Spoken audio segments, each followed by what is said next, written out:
नमस्कार साथियों। स्कूल व्याख्याता भर्ती परीक्षा 2021 की टेस्ट सीरीज का पेपर नंबर 1 जो आज आयोजित करवाया गया 14 नवंबर 2021 को सुबह 7 बजे से शाम को 7 बजे तक इस पेपर का ऑनलाइन आयोजित करवाया गया। और इस पेपर की जो आंसर की है उससे संबंधित प्रत्येक प्रश्न से संबंधित जो क्या एक्स्ट्रा फैक्ट हो सकते हैं उनके बारे में आज अपन डिस्कस करेंगे। लेकिन इसमें आपको ये देखना है, यदि आप स्कूल व्याख्याता की तैयारी कर रहे हैं तो हमने एक टेस्ट सीरीज आयोजित करवाना शुरू किया है आज, जिसमें कुल 25 टेस्ट होंगे। 25 टेस्टों में 15 टेस्ट आपके यूनिट टेस्ट होंगे, ताकि आप हर एक विषय को गहनता से अध्ययन करके 7 दिन बाद में, प्रत्येक 7 दिन बाद में हम आपका टेस्ट लेंगे। उसकी पीडीएफ हम आपको देंगे, वीडियो एनालिसिस भी हम आपको देंगे। तो यदि आप स्कूल व्याख्याता बनना चाहते हैं, परीक्षा देना चाहते हैं और आगे बढ़ना चाहते हैं, एक प्रॉपर वे में सही समय पे सही तैयारी करके परीक्षा भवन में दहाड़ते हुए प्रवेश करना चाहते हैं, तो आपको हमारे से जुड़ना है। असिस्टेंट प्रोफेसर की जो हमने परीक्षा टेस्ट सीरीज आयोजित करवाई थी, उसमें 100 में से 79 क्वेश्चन उसमें एज इट आप लोगों ने बताया कि आपके टेस्ट सीरीज में आए हैं। तो आपको विश्वास करना है और आगे हमारा जो भी तरीका है उसके साथ यदि आप चलना चाहते हैं तो ये स्क्रीन पे नंबर हैं, उस पर आप संपर्क कर सकते हैं। मैं आपको ये बता दूं साथियों कि हमारा जो संस्थान है वो केवल टेस्ट सीरीज पे काम करता है और ऐसे ऐसे प्रश्नों का चयन करता है जो परीक्षा की दृष्टि से अति महत्वपूर्ण बनते हैं। हमारी पूरी टीम जो है आपके साथ है। आप यदि तैयारी करना चाहते हैं, आगे बढ़ना चाहते हैं, तो जो 3 फ्री टेस्ट हमने दे रखे हैं उन टेस्टों को आप ज्वाइन कर सकते हैं। इसी वीडियो के डिस्क्रिप्शन में हमारी सभी सोशल साइट्स के आपको लिंक मिल जाएंगे, वहाँ से आप हमसे कनेक्ट कर सकते हैं। आज का पहला प्रश्न है, हाल ही में फेसबुक कंपनी ने अपना नाम बदलने की घोषणा की है। फेसबुक कंपनी का अब नया नाम क्या होगा? आपका आंसर इसमें मार्क करना था मेटा। इससे फेसबुक कंपनी की स्थापना 2004 में हुई। इसका मुख्यालय सिलिकॉन वैली के मेनलो पार्क में है, कैलिफोर्निया में। और इसके जो वर्तमान में सीईओ है वो मार्क जुकरबर्ग हैं। इसकी पीडीएफ आपको व्हाट्सएप ग्रुप पे भी डाल रखी हैं, आपके जो है ऐप पे भी मिल जाएगा। और यदि आप सीधा डाउनलोड करना चाहते हैं तो इसी वीडियो के डिस्क्रिप्शन में इन सारे प्रश्नों की पीडीएफ आपको मिल जाएगी। पहले 3 टेस्ट जो हमने फ्री कर रखे हैं उनकी, और बाकी जो टेस्ट सीरीज से संबंधित जो भी मैटर है वो हम आपको हम हमारे टेलीग्राम चैनल पे और जो हमारा ऐप है उस पर आपको मिल जाएगी। दूसरा प्रश्न है, राजस्थान उच्च न्यायालय में हाल ही में नियुक्त महिला न्यायाधीश का नाम क्या है? आपका उत्तर होना चाहिए था रेखा बोरान। राजस्थान हाईकोर्ट में 50 पद स्वीकृत हैं। वर्तमान में केवल 29 न्यायाधीश कार्यरत हैं। रेखा बोरान है वो एकमात्र महिला न्यायाधीश है जो 29 कार्यरत पद हैं उनमें से। और राजस्थान उच्च न्यायालय में पहली महिला न्यायाधीश जो बनी थी वो कांता भटनागर थी, जबकि वकील कोटे से पहली महिला न्यायाधीश रेखा बोरान है। तो प्रश्नों की जो प्रकृति को समझते हुए आपको आंसर इसमें करना है। तीसरा प्रश्न, किस भारतीय मूल की महिला को हाल ही में कनाडा का रक्षा मंत्री बनाया गया है? वो आपको अनीता आनंद इसमें आंसर बताना था। कनाडा रूस के बाद दूसरा सबसे बड़ा देश है। सर्वाधिक झीलें इसी देश में हैं। वर्तमान में कनाडा के जो प्रधानमंत्री हैं वह जस्टिन ट्रूडो को बनाया गया है और कनाडा की राजधानी ओटावा है। चौथा प्रश्न, हाल ही में राजस्थान के किस खिलाड़ी या खिलाड़ियों को मेजर ध्यानचंद खेल रत्न पुरस्कार से नामांकित किया गया है? तो यहाँ पे अवनी लखेरा है या कृष्णा नागर है। दो आपको इसमें जो डी ऑप्शन है वो आपको मार्क करना था, लेकिन 11 लोगों को जो है ये पुरस्कार मिला है राजस्थान के। वो सारा जो है वो इसमें आपको पीडीएफ में दे रखा है, ये पीडीएफ आपको मिल जाएगी। इनका सबका नाम आपको ध्यान रखना है। राजस्थान में खेल रत्न पुरस्कार जो है 2004 में राज्यवर्धन सिंह को मिला था और 2017 में देवेंद्र झांझड़िया को मिला था, ये भी आपको ध्यान रखना है। प्रशासन गांव के संघ से संबंधित एक प्रश्न निश्चित रूप से आपको परीक्षा में आने वाली परीक्षा में पूछा जाएगा, क्योंकि राजस्थान की फ्लैगशिप योजनाओं में ये राजस्थान का बहुत अच्छा कार्यक्रम है, जिसका एक ना एक प्रश्न आपको निश्चित रूप से मिलेगी। प्रशासन गांव के संघ अभियान का प्रारंभ 2 अक्टूबर 2021 को शुरू हुआ है और 17 दिसंबर 2021 तक ये चलेगा।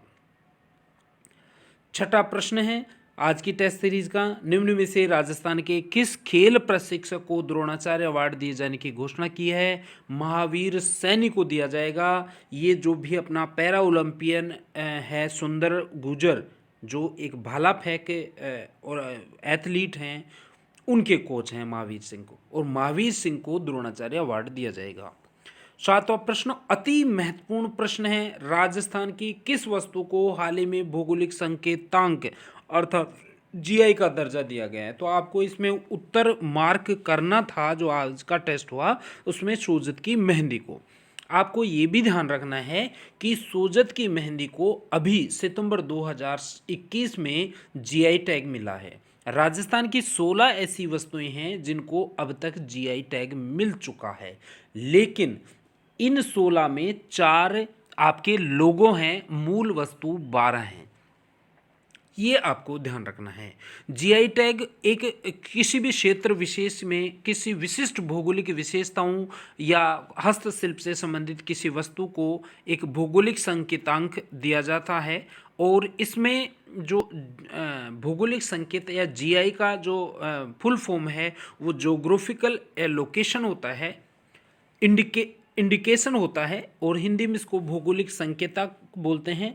10 वर्ष से अधिक समय तक कोई वस्तु यदि किसी निश्चित स्थान पर उत्पन्न हो रही होती है तो उसकी भौगोलिक विशेषताओं को भौगोलिक संकेतक के रूप में दिया जाता है। पेरिस समझौते में औद्योगिक संपत्ति के संरक्षण हेतु ये बौद्धिक संपदा अधिकार कानून का समझौता हुआ था। जीआई टैग मिलने के बाद में कोई भी वस्तु उस उत्पाद के नाम का दुरुपयोग नहीं कर सकता। ट्रिप्स समझौता बौद्धिक समझौतों से संबंधित है। ट्रिप्स का पूरा नाम यहाँ पे दे रखा है, trade related intellectual property rights इसका पूरा नाम है। यह अधिनियम 2003 में लागू हुआ था। भारत में जो पहला जीआई टैग दिया गया था वो दार्जिलिंग चाय को दिया गया था 2004 में। ये आपको ध्यान रखना है। हाल ही में प्रधानमंत्री मोदी के मंत्रिमंडल में राजस्थान से कितने नए मंत्री शामिल हुए हैं? अभी टोटल मंत्री यहाँ पे बताने हैं आपको कि वर्तमान में कुल कितने टोटल मंत्री हैं राजस्थान से केंद्रीय मंत्रिमंडल में। तो 3 कैबिनेट और 2 राज्य मंत्री, आपको 3 नंबर का ऑप्शन यहाँ पे बताना था। ये 3 मंत्री कैबिनेट और 2 राज्य मंत्री कौन कौन से हैं, ये सारा यहाँ पे डिटेल में आपके सामने है। अश्वनी वैष्णव हैं रेल मंत्री, संचार, इलेक्ट्रॉनिक्स, सूचना और प्रौद्योगिकी मंत्री, कैबिनेट मंत्री हैं। भूपेंद्र यादव हैं अजमेर से। वन, पर्यावरण और जलवायु परिवर्तन मंत्री, श्रम और रोजगार मंत्री, ये आपको तीसरा जो कैबिनेट मंत्री है गजेंद्र सिंह शेखावत है। जल शक्ति मंत्रालय अर्जुन राम मेघवाल और कैलाश चौधरी बाड़मेर वाले, ये दोनों आपके जो है राज्य मंत्री हैं। 6 जुलाई को जो नया मंत्रिमंडल का विस्तार हुआ, इसमें एक नया मंत्रालय बनाया गया है। इसमें सहकारिता मंत्रालय, उस अमित शाह को इसका पहला सहकारिता मंत्री बनाया गया है। ये आपको ध्यान रखना है, बहुत महत्वपूर्ण फैक्ट है। हाल ही में प्रधानमंत्री मोदी के मंत्रिमंडल में 43 नए मंत्री शामिल हुए हैं और नए मंत्रिपरिषद में कुल 11 महिलाएं शामिल हैं। ये भी आपको ध्यान रखना है। भारत में हाल ही में फिर से एक बार सुरक्षा परिषद का अस्थायी सदस्य भारत को बनाया गया है। तो बताना आपको ये था प्रश्न में कि सुरक्षा परिषद में अब से पहले भारत को कितनी बार इसका अस्थायी सदस्य बनाया जा चुका है। तो अब की बार 8वां बना है, तो इसका मतलब सीधी सी बात है 7 बार पहले बन चुका है। तो 7 बार बन चुका है और एशिया प्रशांत श्रेणी से इसको सदस्य बनाया गया है। और ये 2 जून 2019 में इसकी उम्मीदवारी का समर्थन किया गया था भारत के। संयुक्त राष्ट्र सुरक्षा परिषद के बारे में आपको पता है, 5 स्थायी और 10 अस्थायी सदस्य होते हैं, और 10 अस्थायी सदस्य होते हैं। उनमें 5 जो अस्थायी सदस्य होते हैं उनका प्रत्येक 2 वर्ष के बाद में कार्यकाल चेंज हो जाता है। 10 अस्थायी सीटों का जो वितरण है उसमें 5 एशियाई और अफ्रीकी देशों के लिए, 1 सीट यूरोपीय देश के लिए है, 2 सीट दक्षिणी अमेरिका और कैरिबियन देशों के लिए हैं, और 2 सीट पश्चिमी यूरोप व अन्य देशों के लिए हैं। अब यहाँ पे महासभा जो सुरक्षा परिषद के लिए जो उम्मीदवार चुने जाते हैं वो महासभा में कुल मौजूद और मतदान करने वाले 2/3 सदस्य अर्थात 128 देशों का समर्थन और बहुमत इसमें चाहिए। उसी के बाद कोई भी देश अस्थायी सदस्य चुना जा सकता है। अब 128 देशों का समर्थन चाहिए, लेकिन भारत को 184 देशों का समर्थन इसमें मिला था, और वर्तमान में 8वीं बार भारत जो है वो इसमें अस्थायी सदस्य के रूप में चुना गया है। विश्व जनसंख्या दिवस के अवसर पर किस राज्य सरकार ने नई जनसंख्या नीति 2021-30 लाने की घोषणा की है? उत्तर प्रदेश है। यह आपका आंसर हो जाएगा। इसकी आपको PDF हमारी ऐप पे मिल जाएगी। 11वां प्रश्न है, निम्नलिखित कथनों पर विचार कीजिए। भारतीय संविधान की 10वीं अनुसूची दल बदल के आधार पर निर्वाचित सदस्यों की अयोग्यता के प्रावधानों का निर्धारित करती है। तो ये स्टेटमेंट आपका सही है। दल बदल विरोधी कानून के तहत अयोग्य घोषित सदस्यों के लिए आगामी 5 वर्षों तक चुनाव लड़ने पर रोक लगा दिया जाता है। किसी राजनीतिक दल के निर्वाचित सदस्यों में कम से कम 1/3 सदस्यों द्वारा दल बदल को विलय माना जाता है। अब 1/3 नहीं है, अब 2/3 है। उपयुक्त कथनों में से कौन सा सही नहीं है? तो 2 और 3 सही नहीं है, और वो क्यों नहीं है वो आपको इसमें देख लेना है कि दल बदल कानून से संबंधित आपको एक तो 10वीं अनुसूची ध्यान रखना है जो 1985 में जोड़ी गई थी। 52वां संविधान संशोधन 1985 आपको ध्यान रखना है, क्योंकि इसके माध्यम से ये घोषित किया गया था कि कोई भी राजनीतिक दल के 1/3 सदस्य यदि किसी दल 1/3 से कम सदस्य यदि किसी दल को छोड़ के दूसरे दल में जाते हैं तो वहाँ पे उसकी अयोग्यता के लिए प्रावधान निर्धारित किए गए और उसको दल बदल माना जाएगा। इसके बाद में 1985 में हुआ था, लेकिन 91वें संविधान संशोधन 2003 के अनुसार 2 चीज़ें आपको ये ध्यान रखना है। एक तो 15% जो कुल सदस्य हैं विधानसभा या केंद्र के मामले में लोकसभा, उसके कुल सदस्यों का 15% से ज़्यादा मंत्री पद नहीं हो सकते। दूसरा आपको ये ध्यान रखना है कि जो 1/3 सदस्य 1985 में किया गया था दल बदल के लिए, उनको बढ़ा के 2/3 सदस्य कर दिया गया। अर्थात दल बदल विरोधी कानून में एक राजनीतिक दल को किसी अन्य राजनीतिक दल में या उसके साथ विलय करने की अनुमति दी गई है, लेकिन उसमें कम से कम 2/3 सदस्य विलय के पक्ष में हो। अर्थात यदि किसी कोई राजनीतिक दल है, मान लो उसमें 100 सदस्य हैं और 75 सदस्य ये चाहते हैं कि वो उस दल को छोड़ के किसी अन्य दल में विलय हो जाए, तो वो विलय माना जाएगा, उसको दल बदल नहीं माना जाएगा। लेकिन 2/3 से कम सदस्य यदि जाते हैं तो राजनीतिक दल बदल की श्रेणी में आएगा और उस पर दंडात्मक प्रावधान किया जा सकता है। इस प्रकार इस कानून के तहत एक बार अयोग्य सदस्य उसी सदन की किसी सीट पर किसी भी राजनीतिक दल को चुनाव लड़ सकते हैं। अतः कथन 2 सही नहीं है। दल बदल के आधार पर अयोग्यता संबंधी प्रश्नों का निर्णय के लिए मामले को सदन के सभापति या अध्यक्ष के पास भेजा जाता है, जो कि न्यायिक समीक्षा के अधीन होता है। तो न्यायिक समीक्षा दल बदल विरोधी जो भी आदेश दिए जाते हैं विधानसभा अध्यक्ष के द्वारा, तो उसकी न्यायिक समीक्षा की जा सकती है। भारतीय संविधान की प्रस्तावना के संदर्भ में निम्नलिखित में से कौन सा कथन सही नहीं है? ये पंडित नेहरू के उद्देश्य प्रस्ताव पर आधारित है, बिल्कुल सही है। इसकी प्रकृति न्याय योग्य नहीं है, ये भी सही है।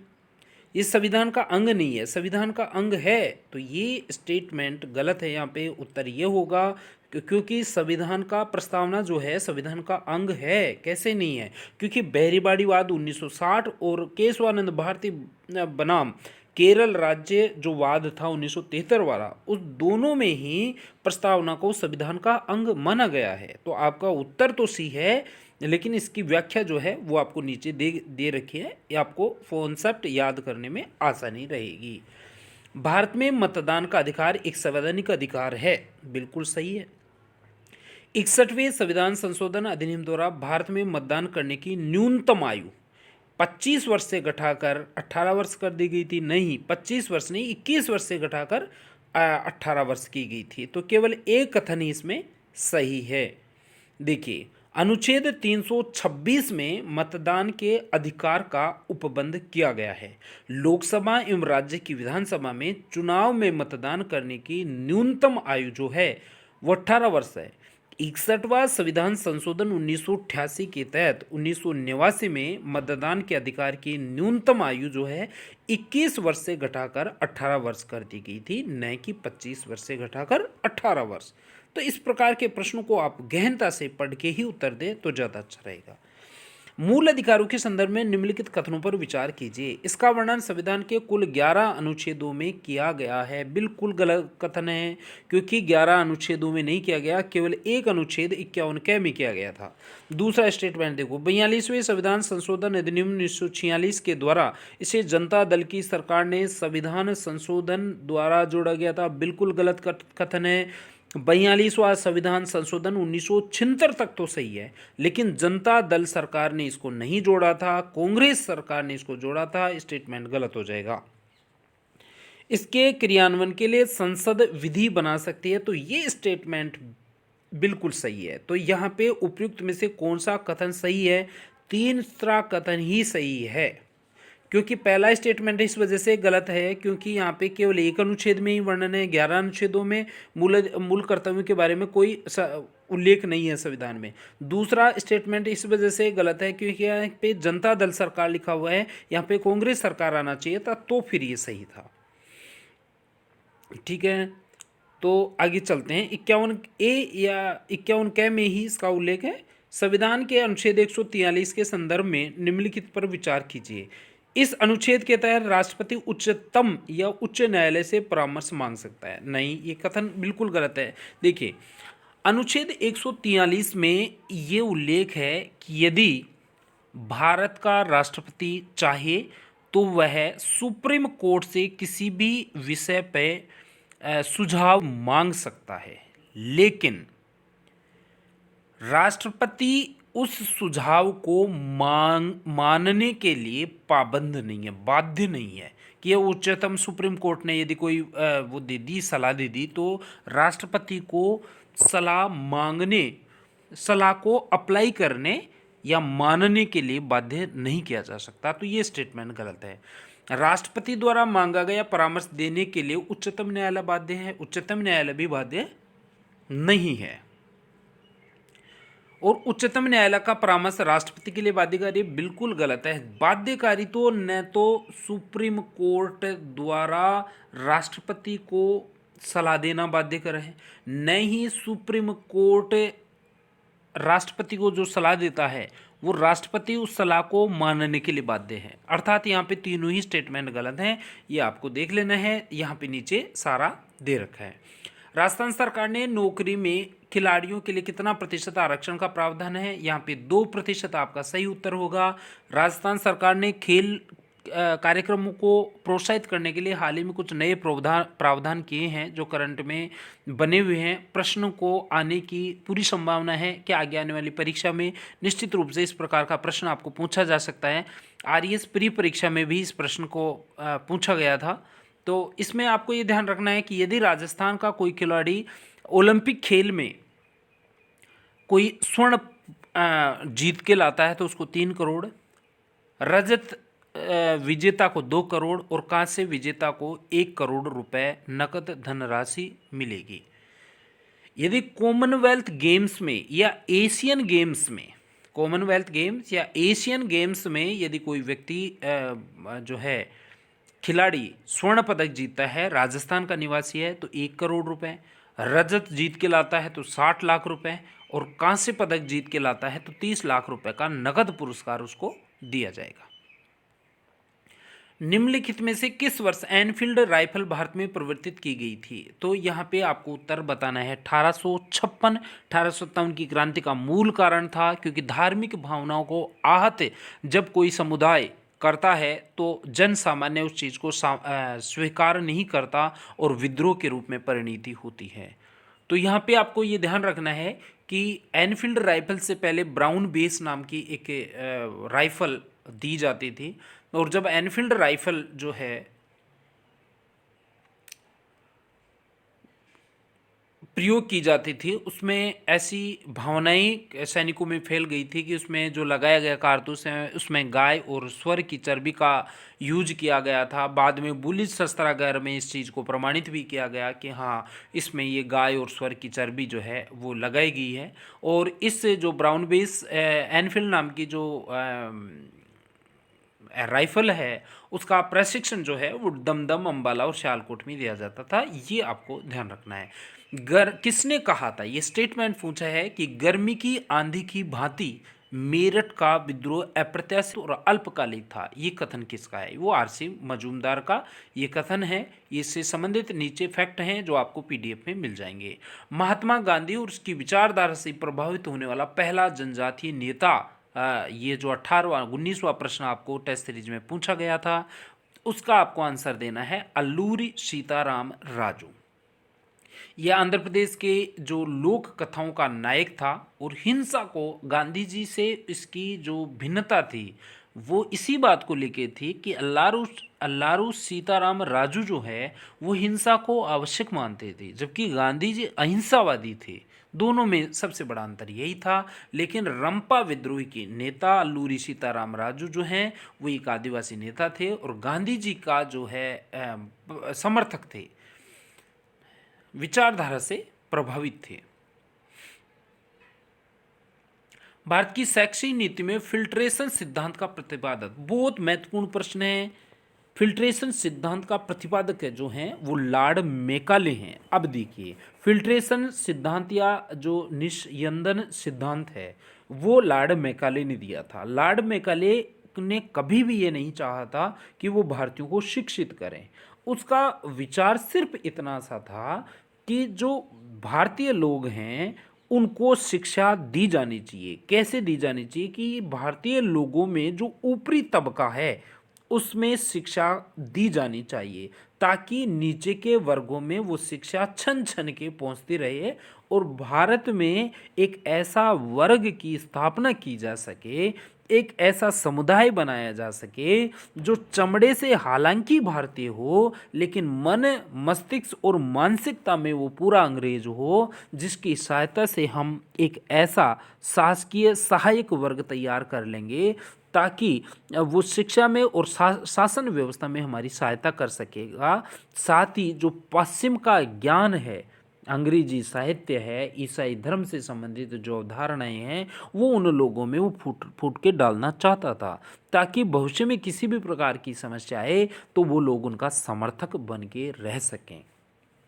इस प्रकार का कार्य उन्होंने किया था। रहनुमाई माज दियासन समाज किसके साथ जुड़ा हुआ है? ये प्रश्न 21वां पूछा गया था, तो उत्तर आपको फारसी बताना था इसमें। तो दादा भाई नौरोजी और एस.एम. बंगाली ने उसकी स्थापना की थी 1851 में। इसी संस्था ने रफ्त गुफ्तार अर्थात सत्यवादी नामक एक पत्रिका का प्रकाशन भी किया था। निम्नलिखित में से मुस्लिम लीग के किस अधिवेशन में दो राष्ट्र के सिद्धांत का प्रतिपादन किया गया था? तो लाहौर अधिवेशन हुआ था 1944 में। 22 मार्च 1940 को जिन्ना की अध्यक्षता में लाहौर अधिवेशन हुआ था। इसमें पाकिस्तान के प्रस्ताव को मान्यता दी गई। जिन्ना ने यह कहा कि मुसलमान अल्पसंख्यक नहीं है भाई, मुसलमान एक राष्ट्र है। एक राष्ट्र के लिए एक भौगोलिक क्षेत्र की आवश्यकता होती है, एक राज्य की आवश्यकता होती है, एक स्वदेश की आवश्यकता होती है। और इसी अधिवेशन में उन्होंने पाकिस्तान प्रस्ताव पारित किया और उसके आधार पर ये कहा कि पाकिस्तान जो है, मुसलमान लोग जो हैं वो किसी भी ऐसे संविधान को कतई स्वीकार नहीं करेंगे जिसमें पूर्वी मुस्लिम बहुल क्षेत्र और पश्चिमी भारत में जो मुस्लिम बहुल क्षेत्र है उसको मिला के एक स्वतंत्र देश की घोषणा जब तक नहीं की जाती, मान्यता प्रदान नहीं की जाती, तब तक जो है मुस्लिम किसी भी प्रकार के संविधान को स्वीकार नहीं करेंगे। ऐसा उन्होंने कहा था लाहौर अधिवेशन में, तो पाकिस्तान प्रस्ताव इसमें पारित किया गया था। पूर्व योजना के अनुसार मुस्लिम लीग ने सीधी कार्रवाई दिवस मनाया गया, कब मनाया गया था? पर जो प्रश्न है वो आरपीएससी का एक फेवरेट प्रश्न है, बार बार इस प्रश्न को रिपीट करते हैं। तो आपको ये ध्यान रखना है 16 अगस्त 1946 को ये सीधी कार्रवाई दिवस मुस्लिम लीग द्वारा घोषित की गई थी। एक ब्रिटिश रिपोर्ट के अनुसार 16 अगस्त 1946 से 3 दिन तक कलकत्ता में निर्ममतापूर्वक लोगों को मारा काटा गया था, जलाया गया था, छुरों से घायल किया गया था। लगभग 6000 लोगों को गोलियों से भून दिया गया था। लगभग 20,000 लोग जो है बलात्कार और अपंगता से ग्रसित हो गए थे। महात्मा गांधी जो है इसी अवसर पर शांति की पुनर्स्थापना हेतु नोआखली गए थे, ये आपको ध्यान रखना है। दक्षिणी अफ्रीका में सत्याग्रहियों के परिवारों को निवास स्थान देने और उसको संपोषित होने का एक मार्ग उपलब्ध कराने हेतु गांधी जी ने अपने एक जर्मन वास्तुकार मित्र हैं कालेन बाख, उसकी सहायता से केंद्र की स्थापना की थी। बाद में गांधी आश्रम का पुरोगामी बना, उस वह भारतीय राष्ट्रीय आंदोलन में महत्वपूर्ण भूमिका निभाई। तो इस आश्रम का एक्चुअली में नाम क्या था, ये केंद्र था कहाँ पे? तो उस केंद्र का नाम था टोलस्टॉय फार्म। और दक्षिणी अफ्रीका में जो भारतीय परिवार थे उनके भरण पोषण के कार्य हेतु जो कॉलेन बाग हैं जो एक वास्तुकार थे, गांधी जी के मित्र थे। लोग उसके बारे में कई भ्रांतियां बनाते हैं, क्योंकि जो है कई लोग बताते हैं कि उनके कुछ संबंध इस प्रकार के पत्रों से, इस प्रकार के संबंध जाहिर होते हैं गांधी जी और जर्मन वास्तुकार कालेन बाग के बारे में, कि वो एक समलैंगिक संबंधों के बारे में कई लोगों ने बताया है। हालांकि इसको चीज़ को प्रमाणित नहीं किया जा सका। लेकिन यहाँ पे आपको ये ध्यान रखना है कि जो टोलस्टॉय फॉर्म है उसकी स्थापना में कॉलेन बाग की महत्वपूर्ण भूमिका थी। भारत से रतन टाटा ने भी उसमें 25,000 रुपये भेजे थे। भारतीय कांग्रेस ने, मुस्लिम लीग ने और निजाम जो हैदराबाद के थे उन्होंने भी टोलस्टॉय फॉर्म में स्थापना करने में आर्थिक सहायता, आर्थिक मदद भेजी थी। 25वां प्रश्न है, असहयोग आंदोलन के संदर्भ में किसकी अध्यक्षता में अखिल भारतीय महाविद्यालय विद्यार्थी सम्मेलन नागपुर में दिसंबर 1920 में आयोजित हुआ? प्रश्न सामान्य था। लाला लाजपत राय की अध्यक्षता में महाविद्यालय विद्यार्थी सम्मेलन की अध्यक्षता में यह सम्मेलन हुआ था। 26वां प्रश्न, निम्नलिखित में से किन्होंने गांधी इरविन समझौते पर हस्ताक्षर होने में एक महत्वपूर्ण भूमिका निभाई थी? तो यहाँ पे आपको तेज बहादुर सप्रू और एम.आर. जयकर, यहाँ पे आपको ध्यान रखना है, ये आंसर आपका होना चाहिए था। तेज बहादुर सप्रू और एम.आर. जयकर के प्रयासों से 5 मार्च 1931 को गांधी इरविन समझौते के रूप में 15 दिन के लंबे विचार विमर्श के बाद एक दस्तावेज सामने आया। इसे कुछ लोगों ने शांति समझौता और कुछ ने अस्थायी करार दिया था। बाद में इसको दिल्ली समझौते की मान्यता दी गई थी 29 मार्च 1931 के कराची में कांग्रेस की बैठक में। हवा महल के संदर्भ में निम्न कथनों पर विचार कीजिए। हवा महल की नींव में चूने का प्रयोग नहीं हुआ है, बिल्कुल सही। हवा महल में 853 खिड़कियां झरोखे हैं, ये भी सही है। हवा महल में कुल 7 मंजिलें हैं, ये भी सही है। हवा महल के शिल्पी लालचंद उस्ता हैं, ये भी सही है। लेकिन वर्तमान में जो सत्य कथन पूछा है परिप्रेक्ष्य में, आपका सर्वोत्तम उत्तर दूसरा विकल्प होगा। महाराजा सवाई जयसिंह ने इसको बनाया था। 253 खूबसूरत खिड़कियां हैं, 5 मंजिल हैं, भगवान कृष्ण के मुकुट के समान हैं। वेंचुरी प्रभाव इसमें वातानुकूलित रखने के लिए बनाया गया है और 50 फीट इसकी ऊंचाई है। इसमें ये ध्यान रखना है। और हवा महल के ऊपरी 2 मंजिलों में जाने के लिए केवल खुर्रों की व्यवस्था है। ऐसा कहा जाता है कि रानियों को लंबे घेरदार घाघरे पहनकर सीढ़ियां चढ़ने में होने वाली असुविधा को ध्यान में रखकर उसके ऊपरी 2 मंजिलों में प्रवेश के लिए सीढ़ियों की जगह खुरों का प्रावधान किया गया था। 28वां प्रश्न है, निम्न में से कौन इंग्लैंड के राजा एडवर्ड सप्तम के राज्यारोहण समारोह में शामिल होने इंग्लैंड गए थे? तो आपको ध्यान रखना है माधो सिंह द्वितीय आपको आंसर देना है। 29वां प्रश्न है, निम्न में से कौन भारत की अंतिम राजमाता माता थी जिनको हाल ही में निधन होने के कारण चर्चित रही। तो वो आपको ध्यान रखना है। गायत्री देवी हैं, कूच बिहार की एक राजकुमारी थी, अभिनेत्री थी, जो हैं जयपुर के महाराजा मान सिंह की पत्नी थी और राजस्थान की प्रथम सांसद थी। यहाँ पे गायत्री देवी के बाद जोधपुर के राजा हनुमंत सिंह की पत्नी कृष्णा कुमारी की डेथ हुई थी। इसलिए यदि कोई प्रश्न ऐसा पूछ ले कि राजस्थान में कि भारत की अंतिम राजमाता का नाम क्या है जिनका निधन होने के कारण हाल ही में चर्चित रही, तो आपको कृष्णा कुमारी भी आंसर दे सकते हैं आप, क्योंकि यहाँ पे इसके बाद में जो है कूच बिहार की जो राजकुमारी है महारानी गायत्री देवी, उनके मरने के बाद हनुमंत सिंह की पत्नी कृष्णा कुमारी मरी थी। लेकिन अभी एक परीक्षा हुई थी, उसमें यही सेम प्रश्न पूछा गया और उसमें आपको कृष्णा कुमारी उसमें ऑप्शन नहीं था, लेकिन यहाँ पे मानसिंह की पत्नी जो है महारानी गायत्री देवी को उसको उत्तर माना गया था। तो आपको इस चीज़ के बारे में एक बार एक्सप्लेन खुद को अपने आश्वस्त कर लेना है।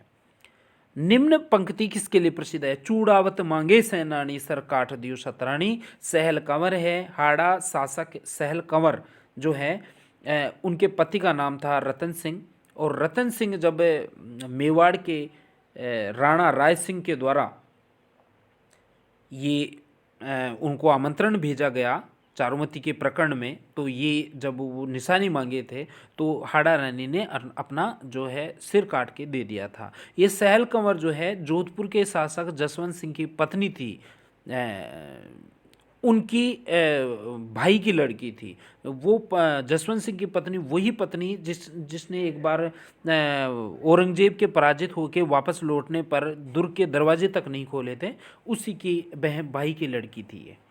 राजस्थान में सालर के वन उदयपुर, अलवर, सिरोही और अजमेर में पाए जाते हैं। इसके बारे में जो एक्स्ट्रा फैक्ट है वो नीचे दिया गया है। राजस्थान में किस प्रदेश में वर्टिसोल पाई जाती है? देखिए, वर्टिसोल मृदा वो होती है कि वो सूखने के बाद में से लंबी लंबी दरारें पड़ जाती हैं, काली सी मिट्टी होती है, और हाड़ौती के मैदान में इस प्रकार की वर्टिसोल मिट्टी पाई जाती है, कोटा, बारा, झालावाड़, भरतपुर में। ठीक है, यहाँ पे एक अभी हाल ही में जो परीक्षाएं हो रही हैं उसमें एक जिले का एक शुभंकर जरूर पूछ लेता है, इसलिए सारे जिलों के शुभंकर इस प्रश्न के नीचे व्याख्या में हमने दे दिए हैं। अब इसमें असुमेलित पूछा है, तो अलवर में तो देखो सांबर है, टोंक में हंस है, सीकर में साहिन है, नागौर में जलपीपी यहाँ पे नहीं है, राजहंस है, ये इसमें कोष्टक में डाल दिया है। तो यहाँ पे आपको जो है उत्तर तो आपका राजहंस, ये नागौर जलपीपी चौथा नंबर का आंसर हो जाएगा, क्योंकि जलपीपी यहाँ की नहीं है, नागौर का राजहंस है। अब यहाँ पे जो भी जिलों के शुभंकर हैं वो यहाँ पे डाल दिए हैं, वो PDF आपको मिल जाएगी, इसको रीड आउट कर लें और निश्चित रूप से इसको दिमाग में बैठा लें। एक प्रश्न यहाँ से आपको इसकी स्कूल व्याख्याता परीक्षा में जरूर दिखने वाला है। पश्चिमी राजस्थान के रेतीले मैदान का कितना प्रतिशत भाग बालू का स्तूप मुक्त है? तो वो आपको बताना है। 41.5% जो क्षेत्र है वो इसके अंतर्गत आता है। मरुस्थली जिलों में 12 जिले आते हैं, 11% भाग पर मरुस्थल का विस्तार है और 40% जनसंख्या निवास यहाँ पे करती है। ये भी आपको एक्स्ट्रा फैक्ट ध्यान रखना है।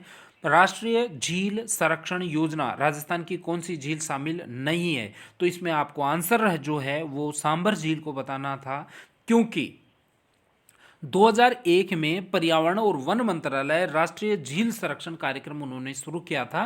13 राज्यों की 48 झीलों को महत्व उन्होंने समझा, जिसमें 8 झीलें राजस्थान की थी, जिसमें पुष्कर, आना सागर, फतेह सागर, फिचोला, जयसमंद, स्वरूप सागर, निक्की और जैत सागर, ये 8 झीलें हैं। 48 में से 8 झीलें राजस्थान की शामिल की गई थी केंद्रीय झील संरक्षण योजना 2001 में। ठीक है, इसमें सर्वाधिक जो महत्व दिया गया था वो पुष्कर की जो है अजमेर की पुष्कर झील को दिया गया था, क्योंकि इसका कुछ ऐतिहासिक महत्व, पौराणिक महत्व भी रहा है। वेद व्यास जी ने अपनी महाभारत की रचना इसी झील के किनारे बैठ के की, ऐसी मान्यता है। और कालिदास ने अपने ग्रंथ अभिज्ञान शकुंतलम, जो भारतीय साहित्य का एक अमूल्य देन है, तो वो उसकी रचना भी यहीं पे की गई थी। मान्यता है कि भगवान श्री रामचंद्र जी ने अपने पिता दशरथ की जो अस्थियां हैं वो भी यहीं विसर्जित की थी। ब्रह्मा जी का एकमात्र मंदिर यहीं पे है। सावित्री जी की जो तपोस्थली है वो भी यहीं है। श्यामपुरा और भाट नहरों के बारे में प्रश्न पूछा गया था कि ये नहरें कौन सी झील से निकाली गई हैं। तो राजसमंद झील के बारे में आपको इसमें बताना था। ढेबर झील भी इसका उपनाम है। जयसमंद झील को ढेबर झील भी कहते हैं। ये इस पे 1685 से 91 के मध्य गोमती नदी से पे बांध बनाकर महाराणा जयसिंह ने इस झील का निर्माण करवाया था। बाद में 1950 में इस पे दो नहरें निकाली गई, एक श्यामपुरा नहर और एक भाट नहर। इस झील में 7 टापू हैं। सबसे बड़ा टापू जो है वो बाबा का भांगड़ा है और सबसे छोटे टापू का नाम प्यारी है। जयसमंद झील जो है वो उदयपुर शहर को पीने की सुविधा उपलब्ध करवाती है। नई राष्ट्रीय शिक्षा नीति 2019 की समिति के अध्यक्ष कौन थे, ये आपको ध्यान रखना है। उसके आंसर जो है वो आपको सी करना है, रमेश पोखरियाल निशंक। और राष्ट्रीय शिक्षा नीति 2019 से संबंधित जो भी एक्स्ट्रा फैक्ट हैं वो इसमें डाल दिए हैं। आपको मुख्य मुख्य बातें इसमें ध्यान रखना है। 34 साल बाद में नई राष्ट्रीय शिक्षा नीति भारत सरकार ने घोषित की है। जो मानव संसाधन मंत्रालय है इसके अधीन शिक्षा मंत्रालय को रखा गया था। वर्तमान में मानव शिक्षा मंत्रालय का नाम बदलकर शिक्षा मंत्रालय कर दिया गया है, ये आपको ध्यान रखना है। और जो 6 वर्ष से 14 वर्ष का क्राइटेरिया प्राथमिक शिक्षा या बच्चों की शिक्षा बाल अधिकार कानून 2009 था, उसका लाभ अब 6 से 14 वर्ष के आयु के बालकों के बजाय 3 वर्ष से 18 वर्ष के बच्चों को ये लाभ दिया जाएगा। राष्ट्रीय शिक्षा नीति से संबंधित जो भी महत्वपूर्ण फैक्ट हैं जो यहाँ पे हमने डाल दिए हैं और वो आप अपनी पीडीएफ आपको उपलब्ध करवा दी जाएगी, उसमें आपको ये ध्यान रखना है। राष्ट्रीय शिक्षा नीति से संबंधित महत्वपूर्ण जो लाइन है उनको डार्क या दूसरे कलर में किया गया है। आपको ये जो लाइन है, राजस्थान ने शिक्षा बजट, सरकार ने शिक्षा बजट जो पहले 4.43% था उसको इस नई शिक्षा नीति में बढ़ा के 6% कर दिया गया है, ये आपको ध्यान रखना है। इससे संबंधित जो भी फैक्ट हैं वो यहाँ पे डालने का प्रयास किया है ताकि आपको दूसरी जगह कहीं भी इसके लिए भटकना ना पड़े। प्राथमिक और माध्यमिक शिक्षा के सार्वभौमिकता के लक्ष्यों की प्राप्ति हेतु संचालित समयबद्ध कार्यक्रम निम्न में से कौन सा है, वह कब से और कहां तक संचालित हुआ। तो समग्र शिक्षा अभियान जो 1 अप्रैल 2018 से 31 मार्च 2020 तक चला, उसके बारे में आपको इसमें बताना था। अब इसमें क्या क्या जो फैक्ट हैं वो नीचे डाल रखे हैं, आप उनको देख लेना। देखिए अगले प्रश्न, इसमें हमारी जो टेस्ट सीरीज है उसका सबसे बड़ा फायदा आपको यही मिलेगा कि एक प्रश्न का चयन करते हैं तो उस प्रश्न से संबंधित आसपास जितने भी एक्स्ट्रा फैक्ट होते हैं, कोई कॉन्सेप्ट होता है, कोई तथ्य होता है, तो उसको उसी के डिस्क्रिप्शन में डाल दिया जाता है ताकि आपकी जो सोचने की, समझने की और एक प्रश्न को दूसरे प्रश्न से, एक फैक्ट को दूसरे फैक्ट से लिंक करके दिमाग में बैठाने की आपकी ताकत का विकास हो और परीक्षा भवन में जब आप पहुँचें तो निश्चित रूप से आपको के चेहरे पे एक मुस्कान हो और आपके ललाट पे एक जो है ना कॉन्फिडेंस का भाव दिखे, तो हमारा टेस्ट सीरीज का संचालित करने का कोई उद्देश्य सफल हो पाएगा। लीप और अर्पित शिक्षा कार्यक्रम कब लॉन्च किए गए थे? देखिए लीप कार्यक्रम और अर्पित कार्यक्रम जो हैं 13 नवंबर 2019 को कार्यक्रम लॉन्च किए गए थे। और यहाँ पे इसका आपको ये ध्यान रखना है, एक तो इनकी डिटेल जो पूरी आपको ध्यान रखनी है, इसका लाभ क्या हुआ वो आपको ध्यान रखना है, और इनका जो फुल फॉर्म है वो आपको ज़रूर याद रखनी है। लीप का फुल फॉर्म जो होता है वो leadership for academicians programme LEAP है, और अर्पित जो है annual refresher programme in teaching है। ठीक है, इसके बारे में आपको अच्छे से ध्यान रखना है। नेत्रहीनों के लिए भारत का पहला ब्रेल लैपटॉप कौन सा है? तो आपको ये ध्यान रखना है, इसका आंसर डॉट बुक होगा आपका। प्रबंधन ये जानने की कला है कि क्या करना है और उसे करने का सर्वोत्तम सुलभ तरीका क्या है। प्रबंधन की ये परिभाषा किसने दी थी? तो ये आपको ध्यान रखना है, ये परिभाषा किम्बाल ने दी थी। सीधा सीधा प्रश्न इस प्रकार का पूछ लेता है कई बार। प्रबंधन की वैज्ञानिक विचारधारा के प्रवर्तक कौन माने जाते हैं? तो प्रबंधन के वैज्ञानिक विचारधारा के प्रवर्तक जो हैं वो डब्ल्यू टेलर को माना जाता है। फोस्ट कोरब किसके द्वारा दिया गया है? फोस्ट कोरब जो है वो आपका चेस्टर्ड बनार्ड द्वारा दिया गया है। सी ऑप्शन इसमें आपका हो जाएगा। पोस्ट कोर्ब जो है उसका फुल फॉर्म आपको जरूर याद रखनी है। Planning, organising, staffing, directing, coordinating, reporting and budgeting. Basic शिक्षा प्रणाली के प्रवर्तक का श्रेय किसे दिया जाता है? तो बेसिक शिक्षा प्रणाली के प्रवर्तक जो हैं वो महात्मा गांधी को बताया गया है। वर्धा सम्मेलन के बारे में आपको पूछा गया था। वर्धा सम्मेलन कब और कहाँ हुआ? तो 1927 में हुआ था। मारवाड़ी हाई स्कूल में ये सम्मेलन आयोजित हुआ था अक्टूबर 1937 में, और महात्मा गांधी ने इसकी अध्यक्षता की थी। कई समाज के सुधारक और राष्ट्रीय नेताओं ने इसमें भाग लिया था। इस सम्मेलन में महात्मा गांधी का एक प्रसिद्ध जो स्टेटमेंट है वो ये है कि देश की वर्तमान शिक्षा प्रणाली किसी भी प्रकार की देश की आवश्यकताओं को पूर्ण नहीं कर सकती। इस शिक्षा प्रणाली से जो लाभ होता है उससे देश का कर देने वाला प्रमुख वर्ग विमुख रह जाता है। तो ये स्टेटमेंट है। यहाँ पे 7 वर्ष की शिक्षा की प्राथमिक और निःशुल्क शिक्षा, अनिवार्य शिक्षा प्रदान करने के लिए गांधी जी ने इसमें अपना वक्तव्य दिया था। और उन्होंने ये भी कहा था कि जो शिक्षा व्यवस्था इस प्रकार की होनी चाहिए, व्यावसायिक आधार पर होनी चाहिए और बालकों को व्यावसायिक शिक्षा दी जानी चाहिए 7 वर्ष तक, जिससे शिक्षकों का खर्चा भी उसी में निकलता रहे।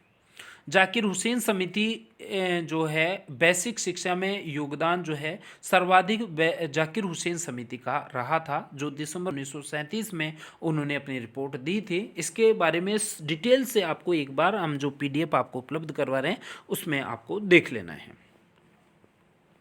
शिक्षा को समवर्ती सूची में कब शामिल किया गया था? शिक्षा को समवर्ती सूची में 1976 में शामिल किया गया था। समवर्ती सूची में का एक्चुअली में अर्थ क्या होता है ये ध्यान रखना है कि यदि एक ही विषय पर केंद्र सरकार और राज्य सरकार दोनों अलग अलग कानून बनाते हैं तो केंद्र सरकार का कानून ही उस विषय पे लागू रहेगा। राज्य सरकार के द्वारा बनाया गया कानून विलोपित, स्वतः ही विलोपित हो जाएगा। 42वां संविधान संशोधन 1976 में हुआ था और इसी 42वें संविधान संशोधन में समवर्ती सूची को लागू किया गया था। शिक्षा को समवर्ती सूची में लागू किया गया था, ये आपको ध्यान रखना है। स्कूल स्तर पर व्यक्तिगत दक्षता के विकास, नवाचार एवं सृजनशीलता के लिए उपयुक्त प्रबंधन है वो आपका है स्वनियोजन। निम्न में से न्यूपा राष्ट्रीय शैक्षिक योजना एवं प्रशासनिक विश्वविद्यालय का उद्देश्य नहीं है। तो ये है शैक्षिक जानकारी कार्यक्रम सेवाएं प्रदान करना, शिक्षक प्रशिक्षण कार्यक्रम का निरीक्षण करना है, वो इसका उद्देश्य नहीं है, ये आपको ध्यान रखना है।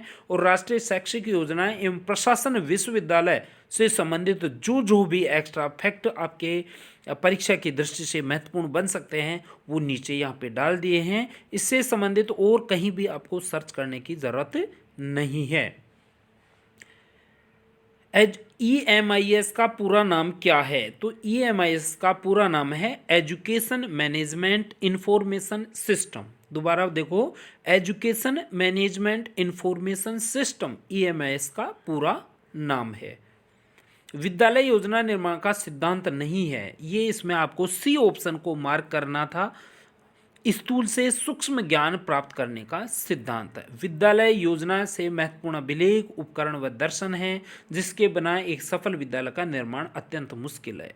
ठीक है, 91वें प्रश्न की तरफ चलते हैं। शिक्षा शाला विकास के लिए शाला आयोजना की सिफारिश किसने की थी? तो देखिए यहाँ पे कोठारी शिक्षा आयोग जो है 1964-65, कोठारी शिक्षा आयोग के बारे में आपको हर एक तथ्य को ध्यान रखना है। कोठारी शिक्षा आयोग शिक्षा के संदर्भ में बहुत महत्वपूर्ण जो है एक आयोग था जिसकी संस्तुतियां आपको एक से एक मतलब कंप्लीट संस्तुतियां आपको ध्यान रखना है। दौलत सिंह कोठारी जो हैं स्कूल शिक्षा प्रणाली को नया आधार और नई दिशा देने के उद्देश्य से इस आयोग का गठन किया गया था। डॉक्टर कोठारी उस समय यूजीसी के अध्यक्ष थे। यूजीसी मतलब विश्वविद्यालय अनुदान आयोग के अध्यक्ष थे। और राष्ट्रीय शिक्षा आयोग भारत का ऐसा पहला शिक्षा आयोग था जिसने अपनी रिपोर्ट में सामाजिक बदलावों पर ध्यान रखते हुए कुछ ठोस कदम सुझाए थे। कोठारी शिक्षा आयोग ने जब अपनी रिपोर्ट दी थी 29 जून 1966 को, तो उस रिपोर्ट में अपनी 23 संस्तुतियां प्रस्तुत की थी, लेकिन बाद में जो है उसमें 11 संस्तुतियां महत्वपूर्ण जो थी उन पे विशेष फोकस किया गया। और ये 11 संस्तुतियां या सुझाव क्या थे वो आपको इसमें अच्छे से ध्यान रखना है और इनको एक एक को पढ़ लेना है अच्छे से। कोठारी शिक्षा आयोग के बारे में मैं आपको यही कहूँगा कि एक ना एक प्रश्न आपको निश्चित रूप से परीक्षा में देखने को मिलेगा। एक नज़र में ही किसी गांव की शैक्षिक स्थिति ज्ञान करने हेतु किसकी आवश्यकता होती है, तो वो आपको राजनीतिक नक्शा जो है उसमें आपको ये दिखेगा। रेल पटरियों के नीचे चौड़े लकड़ी के पटरे क्यों बिछाए जाते हैं, स्लीपर्स क्यों बिछाए जाते हैं? तो रेलगाड़ी के कारण जो दाब उत्पन्न होता है उस दाब को घटा सकें, उसको कम कर सकें, इसलिए ये चौड़े चौड़े लकड़ी के पट्टे लगाए जाते हैं। तेजी से घूमती हुई फुटबॉल के बीच वायु में दोलन होना किस सिद्धांत पर कार्य करता है? तो गति के नियम पर, बर्नौली की प्रमेय पे आधारित है। किसी प्रवाह में तरल का वेग बढ़ता है तो तरल की स्थितिज ऊर्जा जो है वो कम हो जाती है और उस स्थान पर दाब में कमी हो जाती है। तो ये जो स्विस वैज्ञानिक गणितज्ञ डैनियल बर्नौली हैं उनके नाम पे ही इस प्रमेय का नाम रखा गया था, क्योंकि और बाद में उन्होंने एक पुस्तक भी लिखी थी, हाइड्रोडायनेमिका नामक पुस्तक भी उन्होंने प्रकाशित करवाई थी। देखिए अभी थोड़ा सा एक बार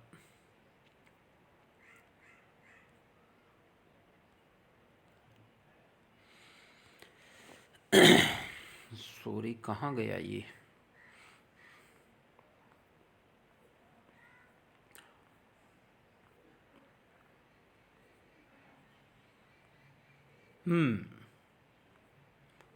कोठारी शिक्षा आयोग के बारे में मैंने बता दिया था आपको, ये आपको अच्छे से ध्यान रखना है और उसकी 11 संस्तुतियों को अच्छे से आपको ध्यान रखना है। रेल पटरियाँ, तेजी से घूमती हुई पटवारी, ये हो गए। हाँ, अब इंग्लिश के प्रश्न हैं 5 प्रश्न। When it was the time to go to the bed she blew out, इसमें सी ऑप्शन आपको मार्क करना था, क्योंकि व्हेन के साथ जो है हमेशा आपको second form of the verb का यूज करना है यदि परिस्थिति इस प्रकार की बने कि भूतकाल में होने वाला कोई अनुगामी कार्य हो और उसको बताने में वैन का प्रयोग किया गया हो, तो वैन के साथ साधारण वाक्य में क्रिया के दूसरे रूप अर्थात सेकंड फॉर्म का ही प्रयोग किया जाता है। 56वां प्रश्न जो है वो देखिए आप, the thief yesterday and was sent to jail, तो इसमें ऑप्शन जो है वो आपको सी ऑप्शन मार्क करना था, is being caught. The thief is being caught yesterday and was sent to jail. अब आप ये कहोगे कि यहाँ पे इज बीइंग क्यों आया, तो यहाँ पे नीचे एक्सप्लेनेशन दे रखा है कि जब दो अनुगामी कार्यों को बताने में एंड के बाद जो प्रयोग हुआ है वही क्रिया रूप एंड के पहले प्रयुक्त होगा, ये ध्यान रखना। ठीक है, पैसिव वॉइस का फॉर्म है ये। The rich should always help the poor, तो यहाँ पे किसी वर्ग या समूह का जब बोध कराने वाला कोई शब्द होता है तो उससे पहले दा लगता है, ये ध्यान रखना है। 58वां प्रश्न है, मिस्टर राजन लिव्स पटेल नगर इन जयपुर, तो यहाँ पे ध्यान रखना है कि जब कोई दो स्थान एक साथ आए तो छोटे स्थान से पहले ऐट का प्रयोग होता है और बड़े स्थान से पहले इनका प्रयोग हो जाता है। जैसे दिल्ली में शास्त्री नगर है तो शास्त्री नगर से पहले ऐट का प्रयोग कर दो और दिल्ली से पहले इनका प्रयोग करो। जयपुर में आदर्श नगर है तो जयपुर से पहले आप इनका प्रयोग करो और आदर्श नगर से पहले ऐट का प्रयोग करो। अर्थात जब दो स्थान हो, एक बड़ा स्थान है एक छोटा स्थान है, तो छोटे स्थान से पहले ऐट का प्रयोग करना है और बड़े स्थान से पहले दा का प्रयोग करना है, इनका प्रयोग करना है। ए टीम ऑफ प्लेयर्स हियर अब यहाँ पे ये ध्यान रखना है, इज स्टेइंग क्यों आया यहाँ पे, ए ऑप्शन क्यों आया, क्योंकि जब एक कलेक्टिव नाउन कोई होता है, समूहवाचक संज्ञा का प्रयोग वाक्य में जब किया जाता है तो क्रिया हमेशा एक वचन ही आती है, ये आपको ध्यान रखना है। क्या हो रहा है जी इसका,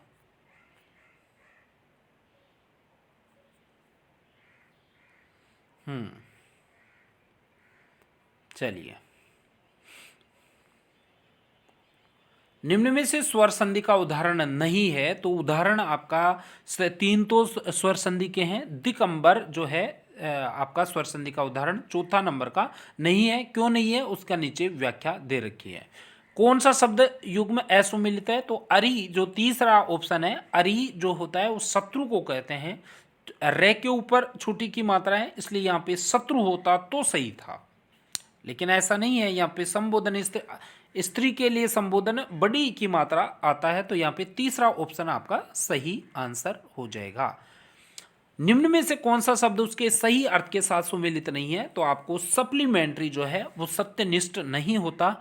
सप्लीमेंट्री का अर्थ होता है लेखा विधि, तो ये आपका आंसर हो जाएगा।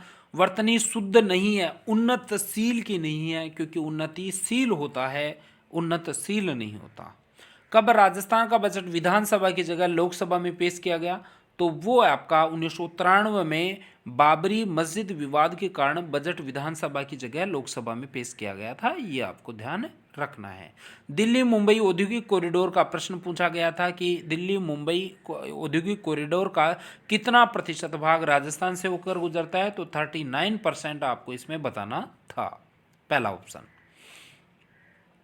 यदि किसी सांकेतिक भाषा में बॉक्स को CDPQYZ लिखा जाता है, तो इस अनुसार हीरो को किस प्रकार लिखा जाएगा। बहुत सामान्य प्रश्न है। देखो बी को C और D लिखा है, अर्थात बी के आगे जो अंग्रेजी अल्फ़ाबेट में दो अक्षर आते हैं C और D, तो वो CD दो ऑप्शन लिख दिए गए। ओ के आगे P और Q आता है, तो O को P और Q लिख दिया। एक्स को के आगे वाई और जेड आता है, तो वाई और जेड लिख दिया। तो यहाँ पे आपको ये ध्यान रखना है, एच के आगे आई और जे आता है, ई के आगे एफ और जी आता है, आर के आगे एस और टी आता है, और ओ के आगे पी और क्यू आता है। अर्थात पहला ऑप्शन जो है वो आपका इसमें सही आंसर हो जाएगा। किसी सांकेतिक भाषा में शॉर्ट को ITOOS और ड्वार्फ को XEAGS लिखा जाता है। इसी भाषा में मैंगो को किस प्रकार लिखा जाएगा, पूरा स्पष्ट रूप से नीचे इसमें दे रखा है, सामान्य प्रश्न है, बी ऑप्शन आपका इसमें हो जाएगा। यदि किसी भाषा में रोड को URDG के रूप में लिखा जाता है, स्वयं को किस भाषा में लिखा जाएगा। सामान्य प्रश्न पहले प्रश्न पत्र में हमने शामिल किए हैं, डी आपका इसमें आंसर हो जाएगा। मून को 12 लिखेंगे तो नून को क्या लिखेंगे, बिल्कुल सामान्य 13 ऑप्शन आपका इसमें आ जाएगा। यदि 1 को P, 9 को M, 5 को K, 8 को R, 3 को D, 6 को F के रूप में कूटबद्ध किया जाए, तो 8, 5, 1, 9, 3 को किस रूप में संकेतित किए जाएंगे, तो बिल्कुल सामान्य अंकों को कोड के रूप में इसमें प्रदर्शित किया है। ए ऑप्शन आपका इसमें सही आंसर हो जाएगा। ये किसी सांकेतिक भाषा में TIRME से का अभिप्राय ये है, ग्रीन एंड टेस्टी, तो ये सामान्य सा प्रश्न है, पहला प्रश्न पत्र था, इसलिए इतने छोटे छोटे प्रश्न है हमने सामान्य समझ के इसमें शामिल किए हैं। ए ऑप्शन इसमें हो जाएगा। गणित वाले प्रश्न भी सामान्य हैं। घन की भुजा को 2 गुना करने पर आयतन 8 गुना हो जाता है, बिल्कुल सामान्य प्रश्न।